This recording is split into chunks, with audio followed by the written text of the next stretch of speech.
Assalamualaikum warahmatullahi wabarakatuh. Alhamdulillah wassalatu wassalamu ala rasulillah wa ala alihi wa mawalah wa la hawla wa la quwwata illa billah, amma ba'd. Muslimin muslimat rahimani wa rahimakumullah tabaraka wa ta'ala.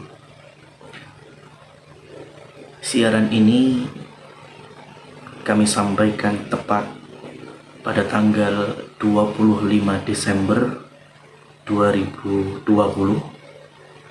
dengan situasi secara nasional dan juga internasional masih di tengah musibah dari Allah, pandemi Corona atau COVID-19, yang mana dengan takdir Allah atas kehendaknya sampai hari ini Allah telah wafatkan sebagian saudara-saudari kita muslimin muslimat. Bahkan banyak di antara guru-guru kita, begitu juga para medisnya, perawat, dokter, dan sivitas-sivitas rumah sakit wafat, dan kita doakan mereka yang beriman, mereka yang seagama, Allahumma ighfir lahum warhamhum wa'afihim wa'fu anhum. Di antara yang menjadikan musibah tidak diangkat atau Allah takdirkan lebih lama ialah dengan banyaknya maksiat-maksiat yang terus dijalankan oleh manusia. Lebih tepatnya lagi jika maksiat itu ialah maksiat akidah, kemaksiatan tauhid yang menodai keimanan, bahkan bisa jadi mengeluarkan ahli syahadah ke dalam jurang murtad. Na'udzubillahi min dzalik. Para muslimin muslimat, lebih khususnya jamaah YouTube Yasin Camp Channel, hari ini ialah hari yang kaum Nasara merayakan perayaan Natal, dan itu haknya mereka. Tetapi bagi kaum muslimin punya akidah yang jelas, setiap hari kita berdoa atau kita melantunkan firman Allah, Qul huwallahu ahad, Allahus samad, lam yalid wa lam yulad wa lam yakul lahu kufuwan ahad.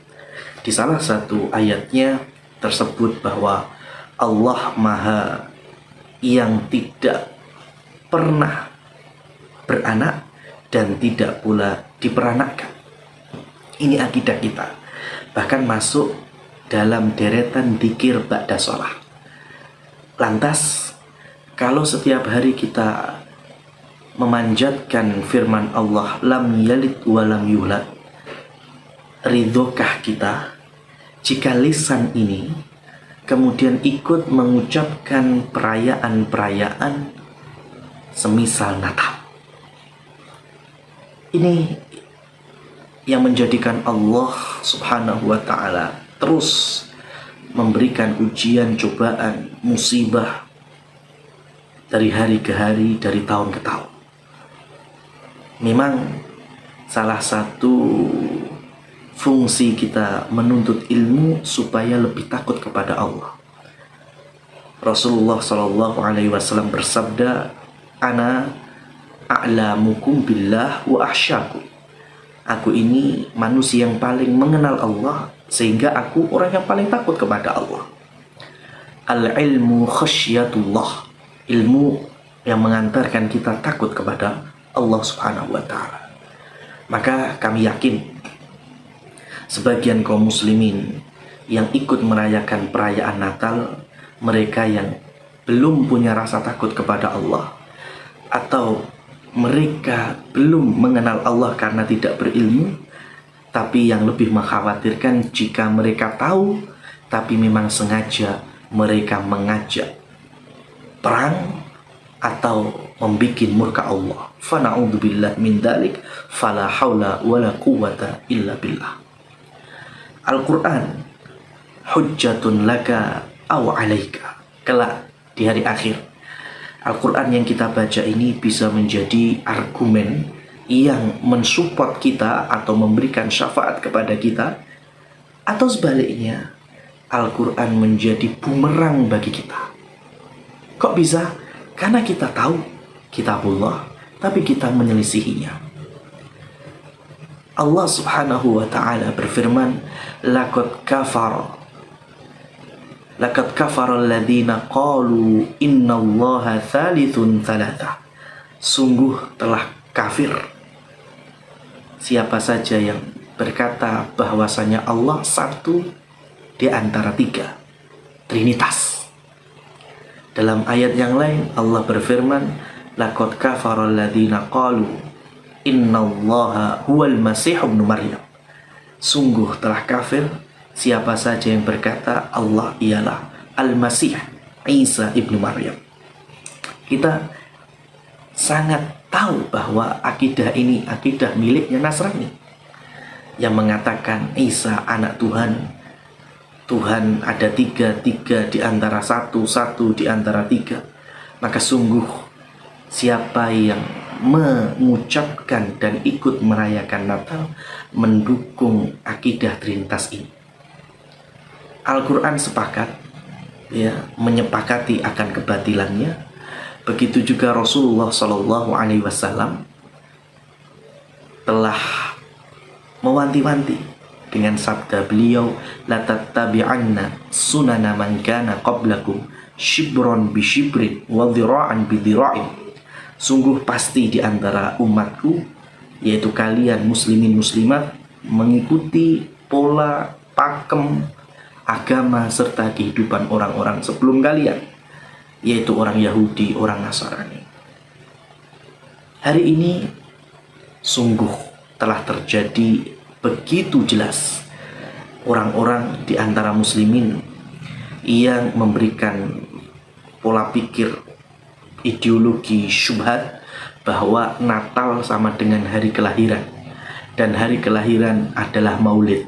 Kalau Nabi Muhammad SAW ada dirayakan maulidan, maka tentunya Nabi Isa juga boleh kita ucapkan selamat hari kelahirannya. Maka tafsiran seperti ini apakah ada dan dikenal di zaman sahabat, di zaman tabi'ut tabi'in, dan di zaman imam-imam madhab? Tentu tidak ada. Bahkan mereka juga memunculkan syubhat.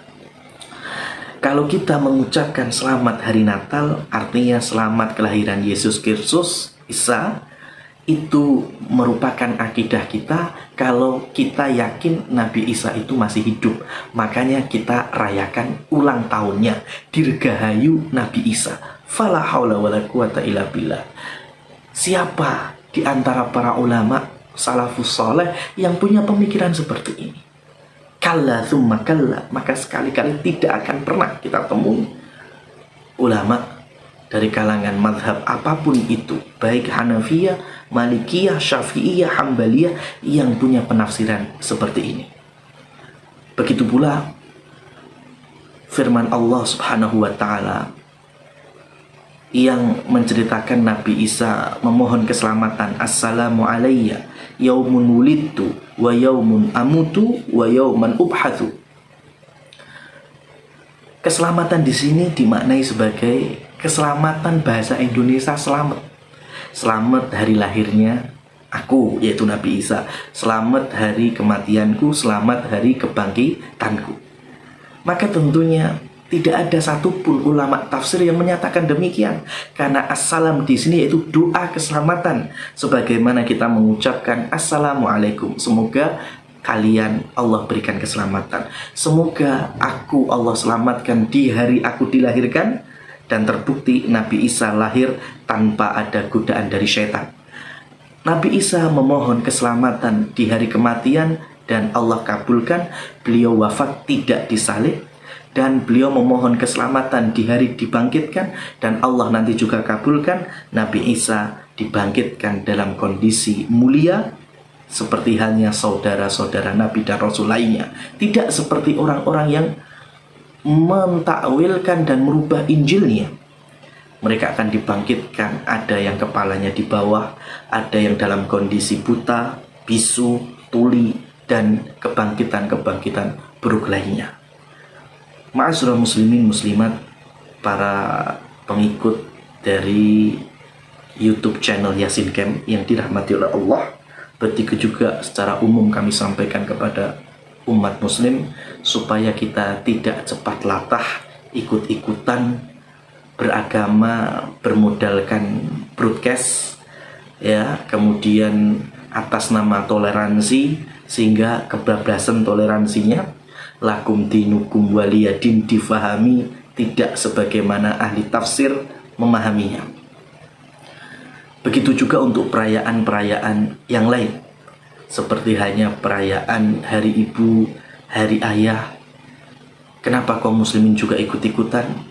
Dari mana itu muncul? Dari orang-orang kafir, negeri-negeri kafir yang mereka tidak punya syariat bakti kepada orang tua, tidak tahu bagaimana berbakti kepada orang tua. Banyak anak mencederai orang tuanya, melukai dengan perkataan serta fisiknya, bahkan tidak manut dan taat kepada mereka, sehingga mereka pun memberikan solusi. Setidaknya ada satu hari anak itu menghargai orang tuanya.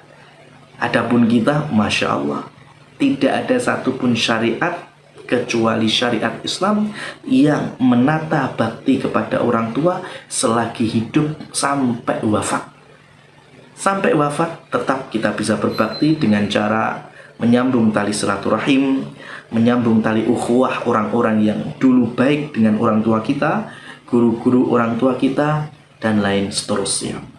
Begitu pula orang-orang kafir mengadakan kampanye anti AIDS dengan membagi-bagi kondom gratis.